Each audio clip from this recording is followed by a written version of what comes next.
இன்றைக்கு நாம் தியானிக்க இருக்கிற வசனம் ஏசாயா 32வது அதிகாரம் 18வது வசனம். என் ஜனம் சமாதானமான தாவரங்களிலும் நிலையான வாசஸ்தலங்களிலும் அமைதியாய் தங்கும் இடங்களிலும் குடியிருக்கும். இன்னைக்கு கர்த்தர் நம்மோடு இடைபடுகிறார். கர்த்தருடைய ஜனங்களை அவர் சமாதானமான தாவரத்திலும் நிலையான வாசஸ்தலத்திலே அமைதியாய் தங்கும் இடத்திலே குடியிருக்க பண்ணுவேன் என்று வாக்கு கொடுக்கிறார். அது மாத்திரம் இல்லை, கர்த்தருடைய பிள்ளைகளை அவர்கள் குடும்பத்தை சுற்றிலும் தேவன் அக்கினி மதிலாக இருந்து அவர்கள் நடுவிலே அவர் மகிமையாக இருப்பேன் என்றும் சகரியா 2:5 சொல்லுகிறத பார்க்குறோம். இதெல்லாம் நமக்கு எப்போ நடக்கும்? தேவன் நமக்கு சமாதானமான தாபரம் நிலையான வாசஸ்தலத்தை எப்போ கொடுப்பார்? ஓசியா 2ஆம் அதிகாரம் 17 இருந்து நீங்கள் வசனங்களை வாசித்து பார்த்தீங்கன்னா, பாகாலுடைய நாமங்களை உங்கள் வாயில் உச்சரிக்காதீங்க, நான் அதை அற்றுப்போக பண்ணுவேன்னு சொல்கிறார். அதே போல் இனி அவைகளின் பெயரை சொல்லி அவைகளை நினைக்கிற நினைப்பு கூட இல்லாமல் உங்களுக்கு போகணுன்றார். விக்கிரகங்களை பெயரை சொல்லக்கூடாது, அது நினைவு கூட நமக்கு இருக்கக்கூடாது.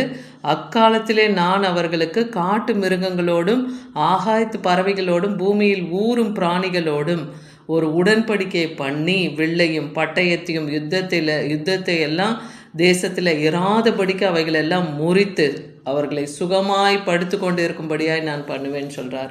அப்படின்னா என்ன அர்த்தம்?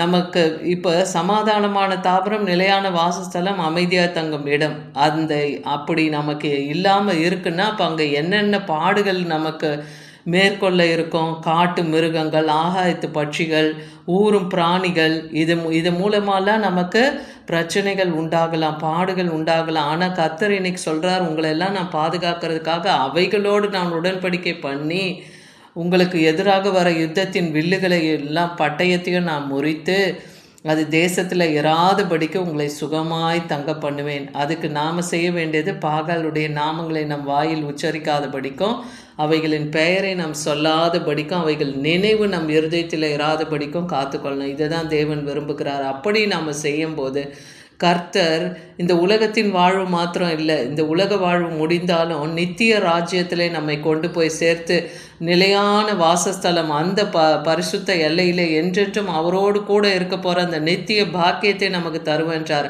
அதுதான் நித்திய விவாகத்துக்கென்று நியமிக்கப்பட்டவர்கள்னு நம்மளை சொல்கிறார். ஓசியா 2ஆம் அதிகாரம் 19வது வசனத்தில். அப்போ நித்திய விவாகத்துக்குன்னா நாம் அவர் மணவாளன், நாம் மணவாட்டி. அதாவது சபையார் ஆண் பெண்ணாகட்டும் 2 பேருமே மணவாட்டிகள் தான். அதனால் அவர் நம்மை நித்திய விவாகத்துக்கென்று அவர் நம்மை மணவாட்டிகளாய் தெரிந்து கொள்றதுனால நீதியும் நியாயமும் கிருபையும் அவருடைய அவருடைய இரக்கமுமாயும் இரக்கமுமாயும் இருக்கான். உன்னை எனக்கு நியமித்து கொள்ளுவேன்னு சொல்கிறாரு. அப்போ நம்ம கர்த்தருக்கு கீழ்ப்படிந்து அவர் சொல்லி நம்ம கேட்டு நடக்கும்போது அப்போ நம்மை நித்திய விவாகத்துக்கென்று நியமித்து உண்மையாய் நம்மை நியமித்து கொண்டு என்றென்றைக்கும் அவரோடு கூட வாசம் பண்ணக்கூடிய அந்த பாக்கியத்தை நமக்கு தருவேன்னு சொல்கிறாரு. எரேமியா 33:16 பார்க்குறோம், அந்நாட்களில் யூதா ரட்சிக்கப்படும், எருசலேம் சுகமாய் தங்கும், அவர்கள் நீதியாக இருக்கிற கர்த்தர் என்பது அவருடைய நாமம். அப்போ தேவனுடைய நாமம் கர்த்தர் இல்லையா? கர்த்தர் என்கிற நாமத்தை தான் நம் நாவினாலே உச்சரிக்கப்படணும். அப்போ அந்த நாட்களே யூதாவும் எருசலேமும் சுகமாய் தங்கும்னு சொல்கிறார். எசேக்கியேல் 34:25 பார்க்குறோம், நான் அவர்களோடே சமாதான உடன்படிக்கை செய்து.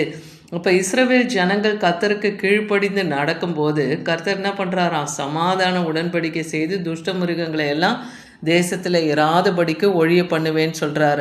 அவர்கள் சுகமாய் வனாந்திரத்திலே தாபரித்து காடுகளிலே நித்திரை பண்ணுவார்கள். ஒரு காட்டில் வசித்தா கூட அங்கே விலங்குகளுடைய போராட்டம் இல்லாதபடிக்கு தேவன் பாதுகாப்பேன்னு சொல்கிறார். நான் அவர்களை என் மேட்டின் சுற்றுப்புறங்களை ஆசிர்வாதமாக்கி ஏற்ற காலத்திலே மழையை பெய்ய பண்ணுவேன், ஆசிர்வாதமான மழையும் பெய்யும்னு சொல்கிறார். அதே போல் தன் ஜனங்களை மேட்டின் மேலே சுற்றுப்புறங்களிலே அவர்களை எல்லா எல்லைகளிலும் அவர்களை ஆசிர்வதித்து ஏற்ற காலத்தில் ஆசிர்வாதமான மழையும் என் ஜனங்களுக்கு நான் தருவேன்னு சொல்கிறார். அதனால் கர்த்தரால் மீட்கப்பட்டவர்கள் திரும்பி ஆனந்த களிப்போடு பாடி சீயோனுக்கு வருவார்கள்னு ஏசாயா 35:10 பார்க்குறோம்.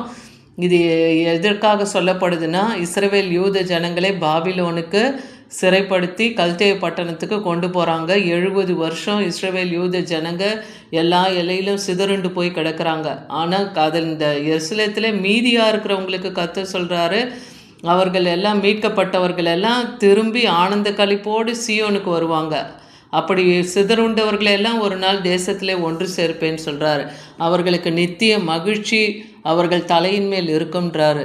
சந்தோஷமும் மகிழ்ச்சியும் அவர்கள் அடைவார்கள், சஞ்சலமும் தவிப்பும் அவங்க இலையிலிருந்து ஓடி போகுன்றார். 1 யோவான் 4ஆம் அதிகாரம் 16ஆம் வசனத்தில் தேவன் நம்மேல் வைத்திருக்கிற அன்பை நாம் அறிந்து நாம் அவரிடத்துல முதலாவது அன்பு கூறல இல்லையா, தேவன் தான் நம்மிடத்துல அன்பு கூர்ந்து அதை நாம் அறிந்து விசுவாசிக்கணும். ஏன்னா தேவன் அன்பாகவே இருக்கிறார். அவர் அன்பிலே நிலைத்திருக்கிறவன் தேவனிலும் நிலைத்திருக்கிறான், தேவனும் அவனிலே நிலைத்திருக்கிறான் என்று வேதவசனம் சொல்லுது. அதனால் இதோ நாட்கள் வருகிறது என்று கர்த்தர் சொல்கிறார். அப்போது தாவீதுக்கு ஒரு நீதி உள்ள கிளையை நான் முளைக்க பண்ணுவேன்னு எரேமியா 23ஆம் அதிகாரம் 5-6 வசனத்தில் பார்க்குறோம். அப்போ தாவீதின் வம்சம் 14வது தலைமுறையாக தான் ஆண்டவராகிய இயேசு கிறிஸ்து மனுஷகுமாரனா இந்த பூமியில் வருகிறார் இல்லையா. அவர் வந்து இந்த பூமியில் ராஜரிகம் ஞானமாய் ஜனங்களை நடத்தி ஞானமாய் அவர்களை ராஜரிகம் பண்ணி பூமியிலே நியாயத்தையும் நீதியும் அவர் நடப்பிக்க போகிறார். அவர் நாட்களிலே யூதா ரட்சிக்கப்படும், இஸ்ரவேல் சுகமாய் வாசம் பண்ணுன்னு வேதவசனம் சொல்லுது. அவருக்கு இடுகிற நாமம் என்ன? நித்திய நீதியாய் இருக்கிற கர்த்தர் என்பதே அவருடைய நாமம். அப்போ ஆண்டவராகிய இயேசு கிறிஸ்து கர்த்தர் என்கிற அந்த நாமத்திலே அழைக்கப்படுவார். எபிரேயர் 4:9 பார்க்குறோம், தேவனுடைய ஜனங்களுக்கும் இளைப்பாறுகிற காலம் இனி வருகிறது. இவ்வளோ நாள் நீங்கள் எல்லாராலையும் பகைக்கப்பட்டு ஒதுக்கப்பட்டு நிந்தை அவமானத்திலும் இருக்கலாம். ஆனால் கர்த்தர் இன்னைக்கு சொல்கிறார், என்னுடைய ஜனங்களுக்கு இளைப்பாறுதலின் காலத்தை நான் வச்சிருக்கிறேன்னு சொல்கிறார். அதுக்கப்புறம் அவர்களுக்கு மகிமை உண்டாகும் என்று சேனைகளின் கர்த்தர் சொல்லுகிறார். சகரியா 2:8.